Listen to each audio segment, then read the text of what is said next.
The wall at Jericho was an impenetrable force to any army that was trying to overtake the city. Before even dealing with the wall, the attacking troops would have to navigate their way across a 27-foot wide, 9-foot deep pit that lined the outer edges of the city. Then there was the wall itself, a 17-foot high, 5-foot thick, pure mass of solid stone. If the attacking army managed to get this far without being shot down by archers, all that was left was to defeat the well-trained Canaanite army that was waiting within. This was the reality for a young leader named Joshua and his ragtag Israelite army. These Israelites, who had seen an entire generation live and die while wandering through the desert, were tired, hungry, and facing what seemed like an impossible task, a hopeless situation. Now, I haven't lived very long, but I've lived long enough to know this, that running into walls is a part of life. And the bigger the wall, the more hopeless the situation can seem. The large walls of sickness, loss, divorce, addiction, they pop up all around us and they seem impenetrable. And just like the wall at Jericho, these walls rarely stand alone. The walls of our lives are often accompanied by a deep pit of pain, suffering, and despair, and all the while an army of hopelessness attacks us on every side. The question is asked all the time: if God loves us so much and is so powerful, then how could He allow these walls to pop up around me? Now, I don't pretend to have the answer to any of those questions, nor do I pretend to understand just how deep or dark your suffering has been. I simply want to suggest that maybe God does His best work from seemingly hopeless situations. When I read the Bible, I read about people and characters, all who faced seemingly hopeless situations.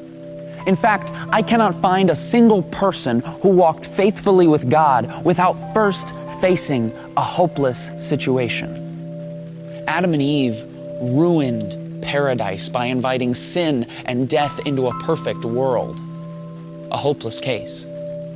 Joseph was betrayed by his brothers for his pride and put in prison. A hopeless case.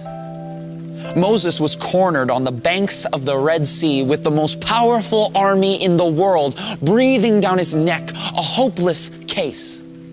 Gideon was 300 against 300,000. David stood across the valley from a bloodthirsty giant. Esther was a woman trying to gain a word with a prideful king. Daniel's roommate was a lion. His friends were thrown in an oven. Jonah sucked at his job and got stuck in a whale. Peter was a coward. Paul was imprisoned. The 5,000 had no food. Lazarus was dead. Timothy was too young. Abraham was too old. The youngest son was too stupid. The walls of Jericho were too strong. And Jesus was humiliated, hung on a cross, and buried in a tomb, burying all hopes of the revolution that was hoped for thousands of years. Now, everybody was ready to close the book on these stories. The end, game over. But if there's one thing we learn from the Scriptures, it's that we can never place a period where God has placed a comma. Because when all other options have been worn out, when circumstances couldn't get worse, when everything else has failed, get ready, because that is exactly where God shows up. Because Joseph became second in command. The Red Sea parted. Gideon won without lifting a weapon. Goliath's head was on a plate. Esther spoke and the king listened. Daniel tamed the lion. The oven felt like room temperature. Nineveh repented. Peter became the rock. Paul rejoiced. 12 basketfuls were left over. Lazarus was just kidding. Timothy built a church. Abraham built a family. The youngest son came home to a party. The walls of Jericho came a-tumbling down. And Jesus Christ pulled off the resurrection, defeating sin and death. And the creation that had been marred so many years ago was now restored for all time.